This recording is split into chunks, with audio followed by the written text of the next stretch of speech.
Good afternoon sa tanan. This afternoon, I have to share to you one topic. Medyo natagalan ako dahil sa mata ko noon. Now, I have my new eyeglass. But before going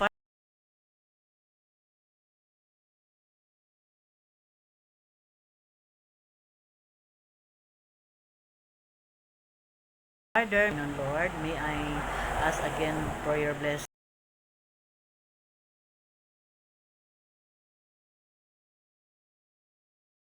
Mga grandkids or pamangkin, for them to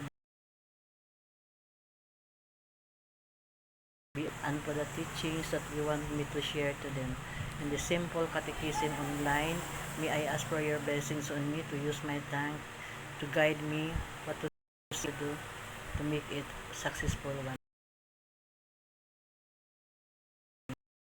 Full job of my life. Amen. Father, Son, Holy Spirit. Amen. My friend, mga kapatid ko dyan, mga friends, i-share ko sa inyo ngayon yung topic natin sa kahalagahan ng preparasyon ng ating buhay spiritual. Lahat tayo ngayon ay naghahanda, nagbabantay, following government's order, charge order on health protocol para sa ating health, sa ating karamdaman na hindi tayo basta-basta maapektuhan itong pandemic na ito ng COVID-19, kung saan ngayon meron na namang Delta variant na mas grabe pa daw ang contamination nito sa atin. So today, hindi man natin talaga maiwasan, hindi natin alam, hindi natin malaman kung kailan darating o ano na naman ang mga pangyayari ang darating sa ating buhay, tungkol sa kalamidad, tungkol sa sakit, o whatever na mga problems that the world is facing today. So may I share to you this topic. No, maganda ito na pag-uusapan. Ito bang mga preparasyon natin? We are preparing much for our physical health, for our good health. Ngayon, i-prepare naman natin ang ating emotional and spiritual strength or stability for us to overcome this fear or mga iba-ibang karamdaman or feelings na hindi natin maintindihan. So I have to share to you how to prepare. How do we prepare for the second coming of our Lord Jesus Christ? So ganito yon sa ating reference na the Apostles' Creed, no? I will be sharing to you a topic which is important, no? I believe na makakatulong, makadagdag kaalaman ng bawat isa sa atin. So, we prepare for the second coming of Christ in 3 ways. Sa tatlong pamaan. Number 1, alam na ninyo ito. Pero sa ating mga teenagers, sa ating mga young people, alam na ninyo, but for a review, tingnan natin kung may natandaan din kayo. Number 1, una mga preparasyon nating gagawin ay ito. Number 1, by repenting from sins and believing the gospel. Pagsisisihan natin ang ating mga nagawang kasalanan at maniwala tayo sa kautusan ng ating Panginoon na nakasulat sa banal na kasulatan.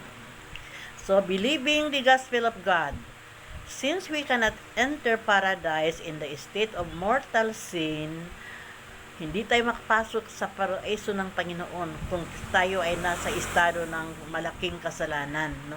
The first requirement is to renounce our sins and to believe in Jesus.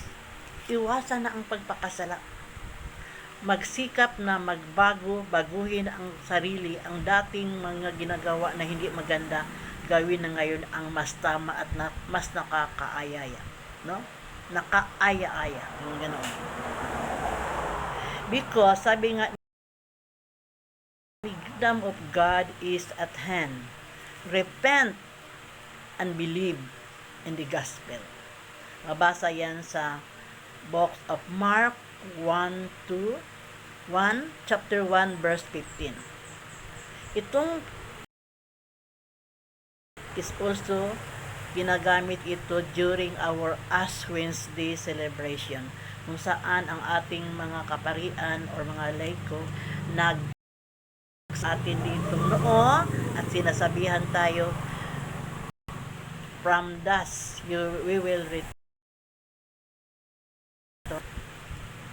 Yung repent no more, yung ganoon. So isa yon, pagsisihan ang mga kasalanan, iwasan na ang pagpakasalanan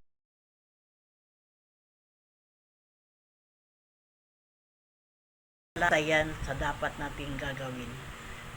Number 1 yan. Number 2, yung sundin ang kautusan ng ating Panginoon by obeying the commandments of God. Diba? Tinuturo sa atin yan, yung 10 kautusan ng ating Panginoon. I do not know kung sino pa nakaalala sa maski the 5 o sa 2, yung sinabi ni Kristo, generalize niya yung 10 utos, ginawa niyang 2 kasi nakaloob na doon yung 10 utos. So, by obeying the commandment of God, to the young man who asked how to enter paradise, yung isang tao nagtatanong kay Kristo kung paano ba makapasok sa kaharian ng Panginoon. Ang sagot niya, Jesus replied, if you want to enter paradise, obey the commandments. Obey the commandments. Sundin ang kautusan. Mabasa sa aklat ni Matthew chapter 19 verse 17. Kung may Bible kayo, try to read your Bible. The 10 commandments given to Moses were summarized by Jesus into 2. Yung 10 kautusan na binigay ng Panginoon nating Ama sa panahon ni Moises, doon kay Moises sa Mount of Sinai, sa New Testament, ginawa ni Kristong 2 na lang. Yung binanggit ko kanina. It was turned into 2 orders, but yung 10 ay nasa loob na yun. No? So, tingnan natin ano yun. Sabi niya, yung pinaka-importante talaga, you shall love the Lord your God with all our heart, with all our soul, and with all our mind. No? Love our God sa ating puso, sa ating kaluluwa, at sa ating pag-iisip. Yun ang Jesus Christ. The greatest and the first commandment. No. The second is, you shall love neighbor as you love yourself. Mabasa ito sa Matthew chapter 22 verse 37 to 39.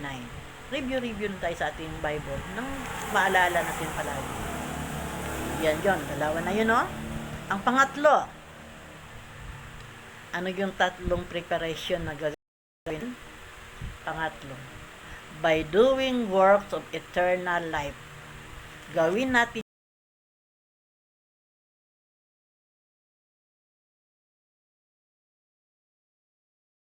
yung to be with God. In order to be saved, Jesus instructed us to do good things. To do good things to our neighbors, to give food to the hungry, water to the thirsty, and clothes to the naked, to welcome strangers in our home, to care for the sick, and to visit the prisoners. Yung mga ganoon. Yun yung mga corporal works of mercy.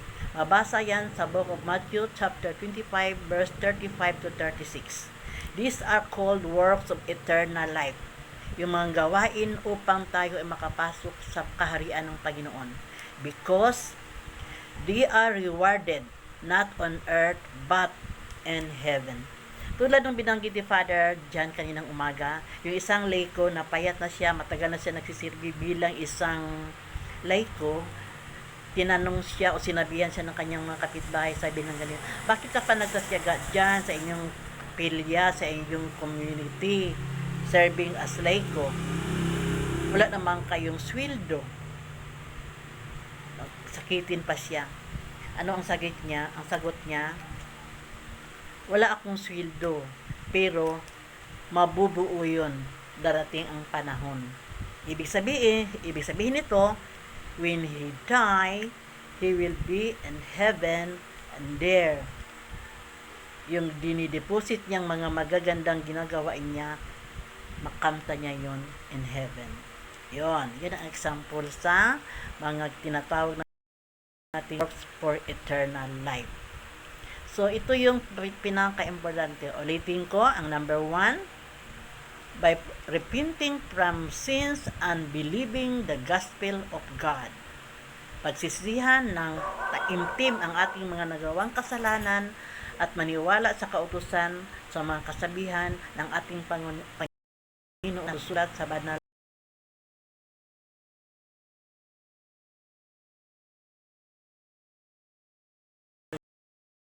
na kasi the commandments of God. Sinabi nga ni Jesus, if you want to enter life, obey the commandments.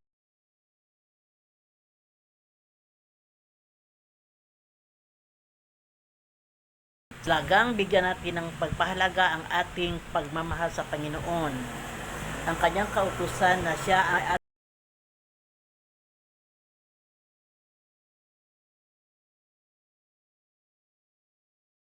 is an obligation. Hindi ito pa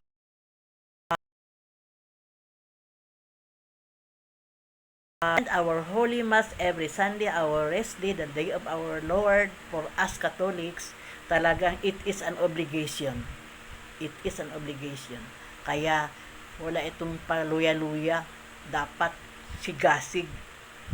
Makarating sa ibang malayong to travel, to the beach, kung saan magmoling, but sa simbahan hindi makarating. 1 hour in a matter hour for our worship or our Holy Mass attendance, 1 hour to receive the Holy Eucharist and blood of Jesus Christ, to listen His words. And then yung pangatlo nga, doing the eternal works of life to go to heaven. Yes, ayan o. So, tandaan natin yung mga corporal works of mercy. Ang pagpaki-share of what we have to others. Isa yan sa mga importante na gawain na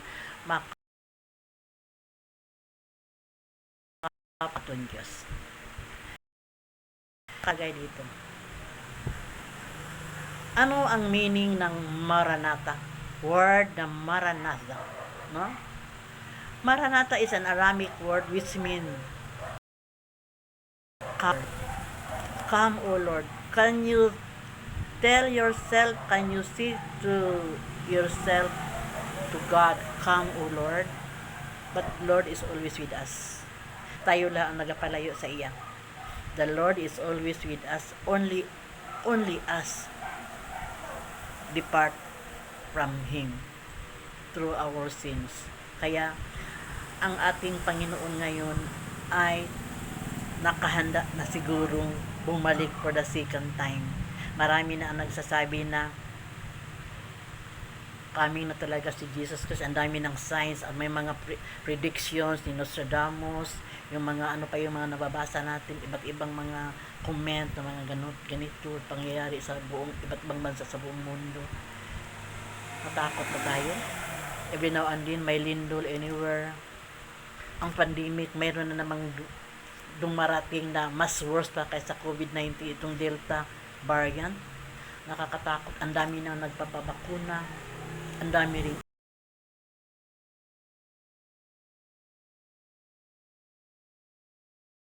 liberation for the hindi na mag-isip kung ano-ano pa. Focus, prayer, our works for eternal life, yung mga gawain na mas makapabigay sa atin ng kalmadong pag-iisip. So, Maranatha is an Aramaic word which means come, O Lord. The early Christian utilized this word as a prayer for the early return of Christ. No? Ito yung sinasabi nila noon sa mga early Christians na, come, O Lord, they are not afraid. No? They were not afraid of the end of the world, but eager to meet Christ again. Yung mga sigurado sa sarili nila na ligtas sila, they are not afraid to the coming of Jesus Christ for the second time. This is confirmed by St. Paul, who wrote at the closing of his letter, if anyone does not love the Lord, let him be accursed. Ang sino mang hindi naniniwala, walang pananampalataya sa Panginoon, let him be accursed. No? Magbasa sa 1 Corinthians chapter 16 verse 22. Ano ang meaning na, ano ba itong accursed? Yung tungluhon. Kung sa karaan nga panahon daw, across sa atua, ginatunglo. Kung sino man yung hindi naniniwala, walang pananampalataya sa Diyos, siya ay tungluhon. Ang ganoon ba? No? Our Bible is composed of 72 books with 1,189 chapters and 31,103 verses. Ends with the invocation of the Maranatha. It ends with the invocations of the Maranatha. Yes, I am coming soon. Mabasa ninyo, makita niyo yan. It ends with this word, Maranatha. Yes, I am coming soon. Amen.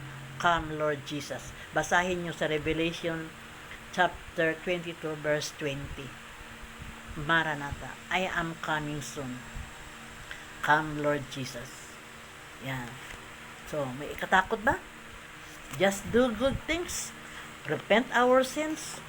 Do good things and God will forgive us. He is a loving God, a forgiving God, and He is ready to forgive sinners who repent from His heart. So, yan. So, ito yung mga topic ko ngayong hapon na ito. I hope may na-share ako, may na-dagdag ako sa inyong mga kaalaman. Gusto ko rin sanang i-share din nyo sa inyong mga pamangkin, apo, kapatid, o sino pa man, mga estudyante o mga kaibigan. At nang maano lang natin, maalala lang natin yung mga kautusan na yun. Keep on reading our Bible daily because a verse a day keeps Satan away. At saka yung takot natin, may lindol. Isa man ako sa matakutin sa lindol. Pero, surrender ko lang ang sarili ko whatever happens kung may lindol. Si Lord na ang bahala sa atin. Ang ganon. So, this is for now. This is your Ate Grace. Thank you for viewing, but also in listening, reading or listening my topics on Catechism Online. Thank you and good afternoon. God bless us all.